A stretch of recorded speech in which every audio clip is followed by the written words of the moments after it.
ዱንያችንን አኺራችን ከቁርአን ጋር መያዝ ስላለበት ቁርአንን መትኑን እንቅራ፣ ማዕናውን ለማስተንተን እንሞክር። ከዛ ደግሞ ወደ ተግባር መቀየር ኃላፊነታችን ስለሆነ እነዚህ ሶስቱ ደረጃ መጠበቅ አለብን። መትኑን ማንበቡ አንድ ትልቅ ስራ ነው። ቀጥሎ ደግሞ እሱ ብቻ በቂ አይደለም፣ ማዕናውን መጨመር አለበት።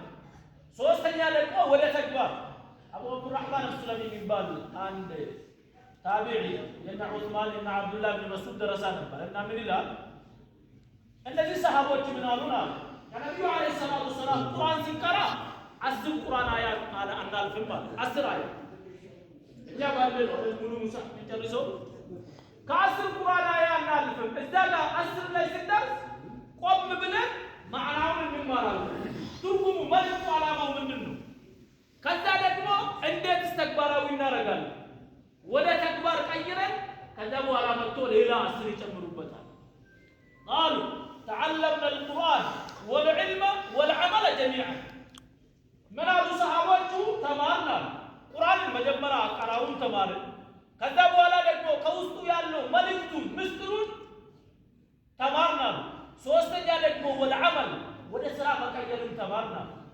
ቲዮሪውን ብቻ ስለተማርን ተግባራዊ ማድረግ ይከብዳል።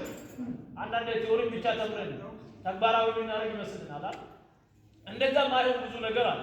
ሰላትን ለምሳሌ በቲዮሪ ብቻ ቢነገረን ተግባራዊ አናደርግ። ከኛ ፊት ለፊት የነበሩ ሰዎች ከነቢዩ ዓለይሂ ሰላቱ ወሰላም በወረሱ ልክ እየሰገዱ ስላመጡ ነው እንጂ እንዲሁ ቲዮሪውን ብቻ አይቻልም። ለዚህም ነው ነቢያቶች ሞዴል ተደርጎ የተላኩ። ኪታብ ብቻውን እኮ አልወረደም። ይህን ኪታብ አንብባችሁ ተግባራዊ አድርጎ አልተባለ።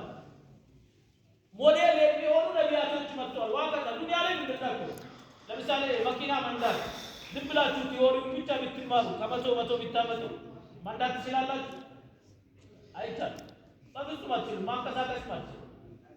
ውሃ ለምሳሌ ዋና ትችላላችሁ? ዋና አንድ ወንዝ ሄዳችሁ ቲዮሪውን ተምራችሁ ከመቶ ብታመጡ ወደ ወንዝ ብትወርዱ ታውቃላችሁ።